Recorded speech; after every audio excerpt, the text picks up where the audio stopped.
Des millions de Français l'ont regardé vivre. Pendant des années, son visage, sa voix, sa fragilité, ses excès et ses silences ont circulé partout.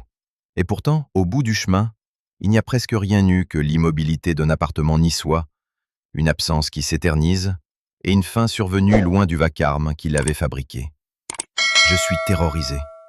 Cette phrase, qu'elle aurait adressée à un proche dans un SMS avant sa mort, possède un poids que ni la musique, ni les archives, ni les commentaires de plateau ne peuvent égaler.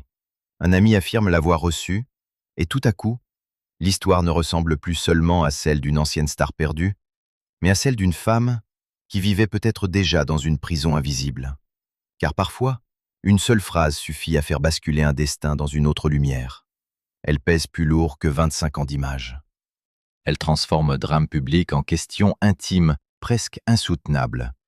Derrière l'éclat de la télé-réalité, y avait-il depuis le début un gouffre que personne n'a voulu voir? Et quand une femme que tout un pays a regardée se met à mourir dans la peur, n'est-il pas déjà trop tard quand on commence enfin à l'écouter? Il faut remonter au commencement pour comprendre pourquoi la chute de Loana a tant fasciné la France. En 2001, elle entre dans Loft Story comme on entre dans une expérience de laboratoire, sauf que le laboratoire ce soir-là, c'est le pays tout entier.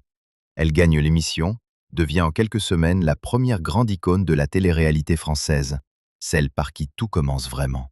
Son histoire s'imprime dans la mémoire collective à une vitesse vertigineuse. La blonde solaire, la voix douce, la sensualité surexposée, et surtout cette séquence devenue mythique dans la piscine avec Jean-Édouard, qui fait exploser les audiences et scandalise la France entière. Loana ne devient pas simplement célèbre, elle devient un symbole.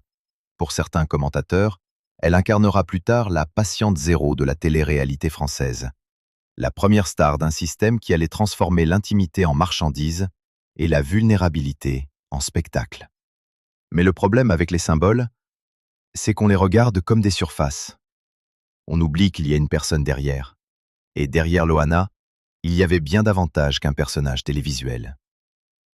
Plusieurs témoignages, y compris ceux recueillis après sa mort, décrivent une femme sensible, touchante, intelligente, traversée par des fêlures profondes. Alexia Laroche-Joubert elle-même l'a décrite comme incroyablement touchante, intelligente, avec des fêlures profondes. C'est cette contradiction qui rend son destin si brutal. Sous l'image simplifiée de la star du loft, il y avait une femme complexe, émotive, souvent incapable de se protéger du monde, et peut-être encore moins d'un monde qui faisait profession de la regarder tomber. Loana n'a pas seulement été propulsée par la machine médiatique, elle a aussi été lentement consumée par elle. Avec les années, l'ascension s'est changée en spirale. Reconvertie tour à tour dans la chanson, le mannequinat, la mode ou d'autres émissions, elle n'a jamais réussi à retrouver une stabilité durable. Dans le même temps, sa vie s'est fissurée devant les caméras et dans les colonnes People. Problèmes de santé, épisodes psychiatriques, addiction, overdose, tentative de suicide l'ayant plongée dans le coma, puis révélation de son entourage sur plusieurs autres tentatives antérieures. Son passage télévisuel, qu'elle a longtemps décrit comme une expérience à la fois magique et brutale, est resté dans sa trajectoire comme une bénédiction empoisonnée. La célébrité lui avait offert une vie plus grande que nature, mais aussi un tribunal permanent.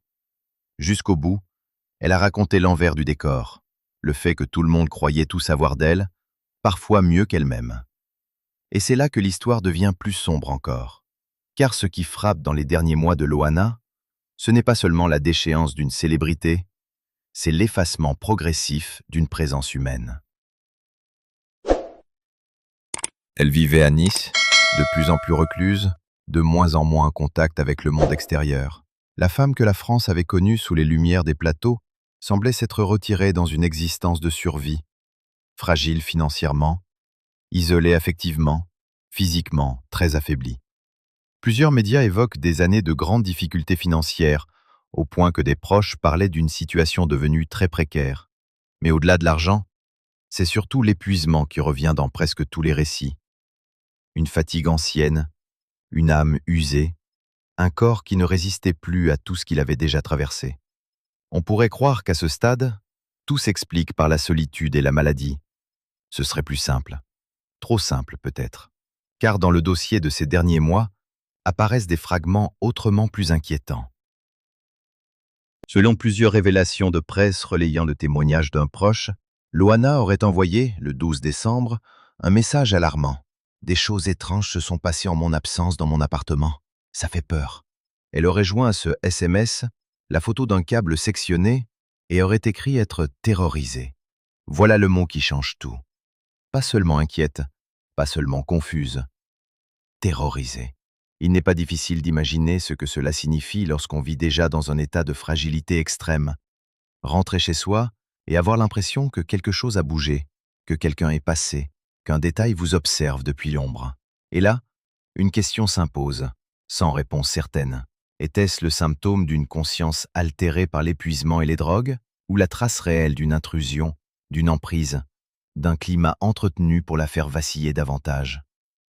Dans les récits publiés après sa mort, d'autres détails viennent épaissir cette brume. Des objets auraient été déplacés. Loana aurait eu le sentiment d'être observée ou pénétrée dans son intimité pendant ses absences. Rien de tout cela, à ce stade, n'a été établi judiciairement comme un fait matériel en lien direct avec sa mort. Mais rien non plus n'empêche de voir dans ces signaux la naissance d'un climat. Or, un climat peut tuer à petit feu. Il ne tue pas comme une arme.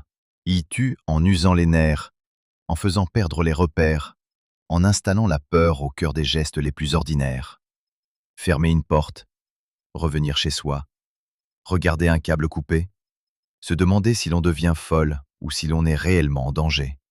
Combien de temps un être déjà brisé peut-il tenir dans un tel doute? Au centre de ses soupçons apparaît un prénom, Sophie.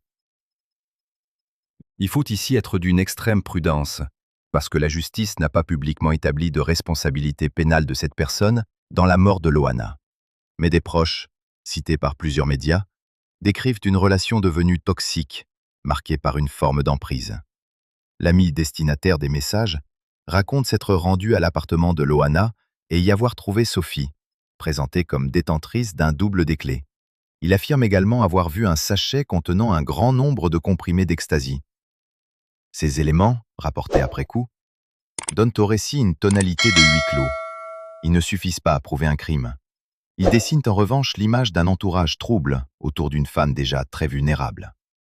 Et quand une personne fragilisée cesse peu à peu d'avoir la maîtrise de son téléphone, de ses clés, de ses contacts, peut-on encore parler simplement de mauvais choix? Ou faut-il commencer à parler de prise de contrôle? C'est souvent ainsi que naissent les drames dont personne ne sait plus exactement dater le point de non-retour. Il n'y a pas toujours une nuit précise, ni une seule décision, ni un coup de théâtre évident. Il y a plutôt une succession de renoncements, d'épuisements, de dépendance, de petites pertes de souveraineté. D'abord le téléphone, puis les habitudes, puis les visites, puis les forces. Loana, qui avait déjà connu la violence du regard public, aurait ainsi glissé dans une autre forme de dépossession, plus intime, plus silencieuse. Une emprise, si elle a existé, n'aurait pas eu besoin de barreaux. Il lui suffisait peut-être d'un appartement fermé, d'un état second, d'une femme de plus en plus coupée des siens, et de cette terrible confusion entre affection, dépendance et destruction. Le dernier regard posé sur Loana vivante par certains de ses proches est l'un des aspects les plus déchirants de cette affaire. L'ami qui s'est confié à la presse décrit une femme mal en point, couverte de griffures au visage, diminuée, presque en train de s'effacer. Il emploie une formule terrible. Elle s'effaçait. Dans une autre reprise médiatique des témoignages, un voisin la décrit comme totalement défoncée et en très mauvais état physique. Même en tenant compte de la violence parfois simplificatrice des mots employés par l'entourage ou les voisins, le tableau reste glaçant. Loana ne ressemblait plus à la figure flamboyante qu'on croyait connaître, mais à une silhouette épuisée, marquée, repliée sur elle-même, comme si son corps portait soudain la trace visible de toutes les tempêtes accumulées. Comment une femme qui avait été l'incarnation de la vitalité, du désir et d'une certaine liberté télévisée a-t-elle pu finir ainsi, réduite à n'être plus qu'une présence tremblante au bord d'elle-même? Bien sûr, il faut résister à la tentation du roman total. Toutes les chutes n'ont pas un unique bourreau. Il existe aussi la longue mécanique du traumatisme, de la dépendance, de la maladie, de l'abandon social, de la honte médiatique, et de l'épuisement psychiatrique. Loana portait déjà depuis longtemps les marques de sa propre guerre intérieure.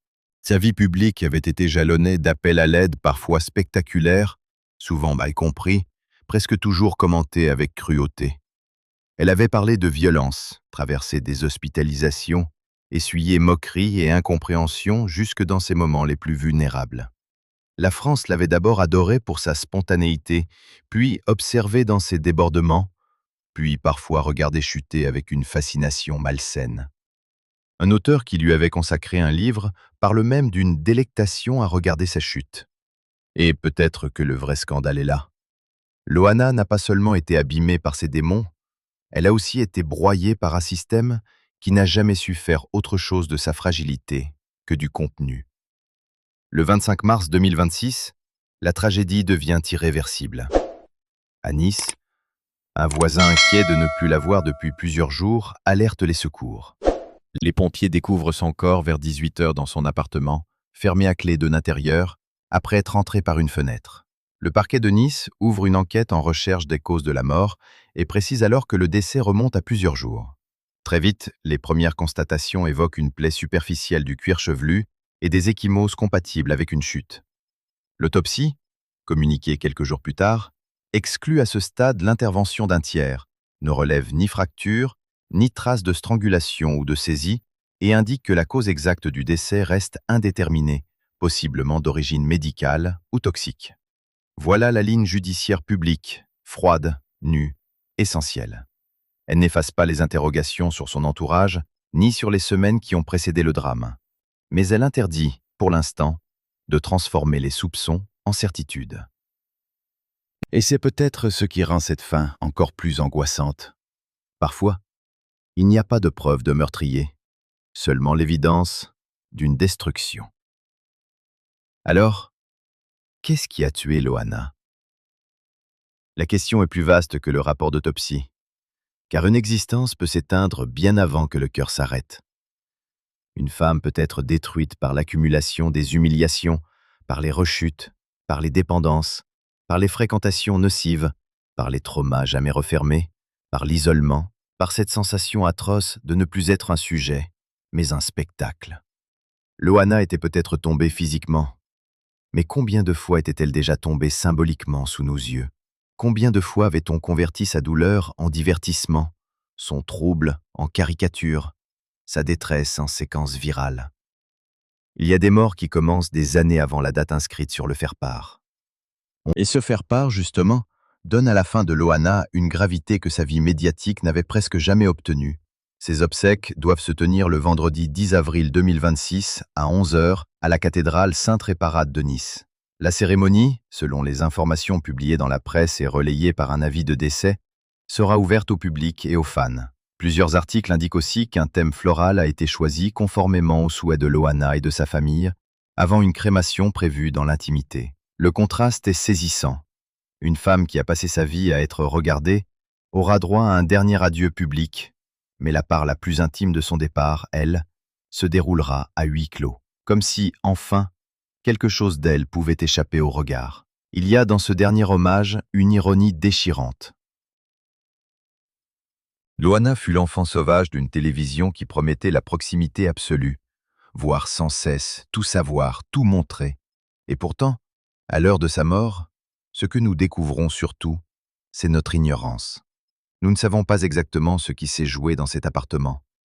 Nous ne savons pas, dans la part la plus secrète de son naufrage, quelle proportion revient à la drogue, à la souffrance psychique, à la solitude, à l'emprise supposée, à la peur réelle ou au délire né de l'épuisement. Nous savons seulement qu'elle a vécu ces derniers temps dans un état d'extrême fragilité, que des messages glaçants existent, que des proches parlent d'un climat toxique, et que la justice, elle, n'a pour l'instant pas retenu l'intervention d'un tiers dans la cause immédiate de sa mort. Entre ces deux blocs, les témoignages de terreur et la prudence des constatations médico-légales, se tient tout le mystère Loana. Mais au fond, le mystère n'est peut-être pas seulement celui des derniers jours, il est plus ancien. Il remonte à la façon dont une société fabrique ses icônes, puis s'habitue à leur sacrifice. Loana a été désirée, jugée, fantasmée, humiliée, exploitée, plainte, moquée, puis célébrée de nouveau au moment même où son corps venait d'être retrouvé. Elle fut la première grande héroïne de la télé-réalité française et peut-être aussi sa première grande victime emblématique. Une femme assez lumineuse pour attirer tout le monde, assez fragile pour que presque personne ne sache vraiment la protéger. N'est-ce pas cela le plus insupportable? Qu'une personne puisse être connue de tous et pourtant secourue par presque personne au moment décisif? Aujourd'hui, lorsque l'on repense à Loana, l'image de la piscine revient d'abord, comme un cliché impossible à effacer. Mais ce n'est peut-être plus la bonne image. La véritable image finale, celle qui devrait rester, est beaucoup plus silencieuse. Une femme usée, recluse, inquiète, en voyant un ami qui se passe chez elle des choses étranges, découvrant un câble sectionné, se disant terrorisé, puis disparaissant peu à peu de la circulation des vivants, avant d'être retrouvé plusieurs jours après sa mort. Ce déplacement du regard change tout. Il nous oblige à quitter le fantasme de la blonde sulfureuse pour voir enfin la personne derrière la légende. Une femme profondément sensible, intelligente, blessée, et peut-être arrivée au bout de ce que la peur, l'isolement et les dépendances permettaient encore d'endurer. Alors oui, la question demeure entière. Qu'est-ce qui a transformé une icône en victime de sa propre peur? Et qui ou quoi l'a poussée jusque dans cette obscurité? Une personne? Un entourage? La drogue? La maladie? Ou ce mélange fatal de vulnérabilité intime et de violence publique qui avait commencé bien avant Nice, bien avant les derniers SMS, bien avant Sophie, bien avant l'appartement fermé? Peut-être que la réponse complète n'existera jamais. Peut-être aussi que nous cherchons un seul coupable parce qu'il serait plus confortable de ne pas regarder le système entier. Pourtant, tout dans l'histoire de Loana nous force à regarder plus large. On ne détruit pas toujours quelqu'un en une nuit. On peut le faire en 25 ans, sous les applaudissements, les unes de magazines et les silences gênés. Dites-moi en commentaire ce que vous pensez de cette histoire. Selon vous, Loana a-t-elle été seulement emportée par ses fragilités, ou bien vivait-elle réellement sous une influence destructrice que personne n'a su arrêter? Et si ce récit vous a touché, pensez à liker et à vous abonner pour suivre les prochaines histoires et les nouveaux décryptages.